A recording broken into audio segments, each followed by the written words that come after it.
بسم اللہ الرحمن الرحیم۔ السلام علیکم۔ امید سحر کے پلیٹ فارم سے ڈاکٹر رقیہ عباسی آپ کی خدمت میں حاضر ہے۔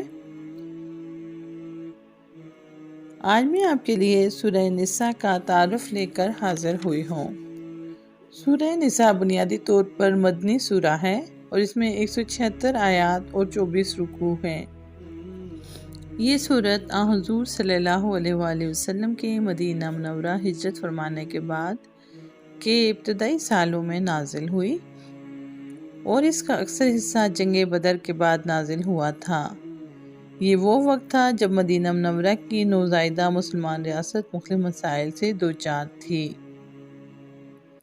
زندگی کا ایک نیا ڈھانچہ ابھر رہا تھا جس کے لیے مسلمانوں کو اپنے عبادت کے طریقوں اور اخلاق و معاشرت سے متعلق تفصیلی ہدایات کی ضرورت تھی۔ دشمن طاقتیں اسلام کی پیش قدمی کا راستہ روکنے کے لیے سر توڑ کوششیں کر رہی تھیں اور مسلمانوں کو اپنی جغرافیائی اور نظریاتی سرحدوں کی حفاظت کے لیے نت نئے مسائل کا سامنا تھا۔ سورہ نساء نے ان تمام معاملات میں تفصیلی ہدایات فراہم کی ہیں۔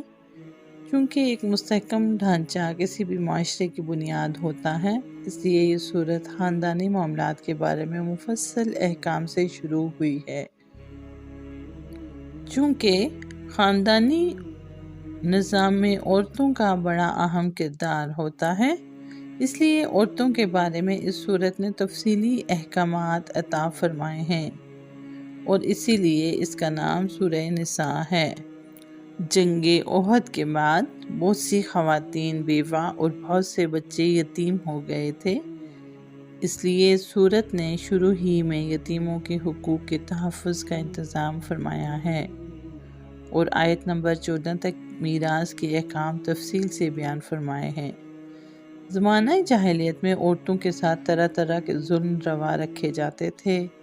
ان مظالم کی ایک ایک کر کے نشاندہی کی گئی ہے اور معاشرے سے ان کا خاتمہ کرنے کی ہدایات جاری کی گئی ہیں۔ نکاح اور طلاق کے مفصل احکام بیان کیے گئے ہیں اور میاں بیوی کے حقوق متعین فرمائے گئے ہیں۔ یہ مضمون آیت نمبر 35 تک چلا ہے، جس کے بعد انسان کی باطنی اور معاشرتی اصلاح کی طرف توجہ دلائی گئی ہے۔ مسلمانوں کو عرب کے صحراؤں میں سفر کے دوران پانی کی قلت پیش آتی تھی، لہٰذا آیت نمبر 43 میں تیمم کا طریقہ اور آیت نمبر 101 میں نماز قصر کرنے کی سہولت عطا فرمائی گئی ہے۔ نیز جہاد کے دوران نماز خوف کا طریقہ آیت نمبر 102 اور 103 میں بتایا گیا ہے۔ مدینہ منورہ میں بسنے والے یہودیوں نے حضور صلی اللہ علیہ وآلہ وسلم سے معاہدہ کرنے کے باوجود مسلمانوں کے خلاف سازشوں کا ایک لامتناہی سلسلہ شروع کر رکھا تھا۔ آیت نمبر 44 تا 57 اور 153 تا 175 میں ان کی بدعمالیوں کو واضح فرمایا گیا ہے اور انہیں راہ راست پر آنے کی ترغیب دی گئی ہے۔ آیت 171 تا 175 میں ان کے ساتھ عیسائیوں کو بھی خطاب میں شامل کر لیا گیا ہے اور انہیں تثلیث کے عقیدے کے بجائے خالص توحید اختیار کرنے کی دعوت دی گئی ہے۔ اس کے علاوہ آیت 85 تا 95 میں سیاست اور حکمرانی سے متعلق ہدایات آئی ہیں۔ منافقین کی بدعمالیاں آیت نمبر 60 تا 70 اور پھر آیت نمبر 137 تا 152 میں واضح کی گئی ہیں۔ آیت نمبر 71 تا 96 نے جہاد کے احکام بیان کر کے منافقین کی ریشہ دوانیوں کا پردہ چاک کیا ہے۔ اسی سیاق میں آیت 92-93 میں قتل کی سزائیں مقرر فرمائی گئی ہیں۔ جو مسلمان مکہ مکرمہ میں رہ گئے تھے اور کفار کے ہاتھوں مظالم جھیل رہے تھے، ان کی ہجرت کے مسائل آیت نمبر 97 تا 100 میں زیر بحث آئے ہیں۔ اسی دوران بہت سے تنازعات حضور صلی اللہ علیہ وآلہ وسلم کے سامنے فیصلے کے لیے لائے گئے۔ آیت 105 تا 115 میں ان کے فیصلے کا طریقہ آپ کو بتایا گیا ہے اور مسلمانوں کو آپ کا فیصلہ دل و جان سے قبول کرنے کی تاکید کی گئی ہے۔ آیت نمبر 116 تا 126 میں توحید کی اہمیت واضح کی گئی ہے۔ خاندانی نظام اور میراث کے بارے میں صحابہ کرام نے حضور صلی اللہ علیہ وآلہ وسلم سے متعدد سوالات پوچھے تھے۔ آیت نمبر 127 تا 129 اور پھر 176 میں ان سوالات کو جواب دیا گیا ہے۔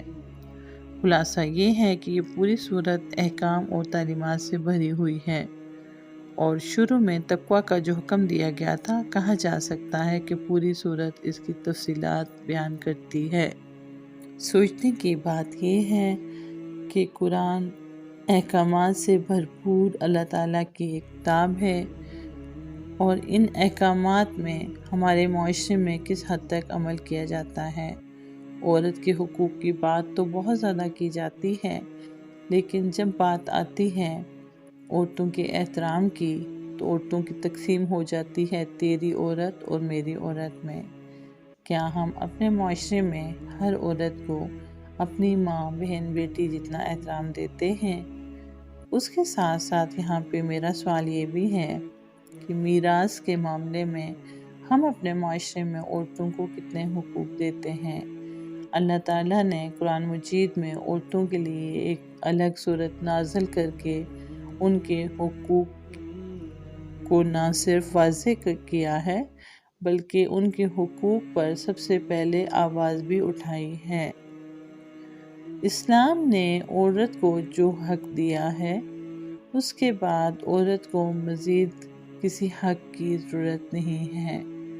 عورت بطور ماں قابل احترام ہے، بطور بہن وہ آپ کی عزت کی پاسباں ہے، بطور بیوی وہ آپ کی جیون ساتھی ہے، اور آپ کی زندگی کے ہر مسائل میں آپ کے ساتھ کھڑی ہے۔ بطور بیٹی اس کو رحمت گردانا گیا ہے۔ ضرورت اس امر کی ہے کہ ہم ہر عورت کو وہی احترام دیں جو ہم چاہتے ہیں کہ ہماری بہن بیٹی کو عطا کیا جائے۔ اللہ تعالیٰ ہم سب کو قرآنی احکامات پر اور اس کی تعلیمات پر عمل کرنے کی توفیق عطا فرمائے، اور اس قرآن کو قبر کی وحشتوں میں ہمارا ساتھی بنا دیں۔ جزاک اللہ۔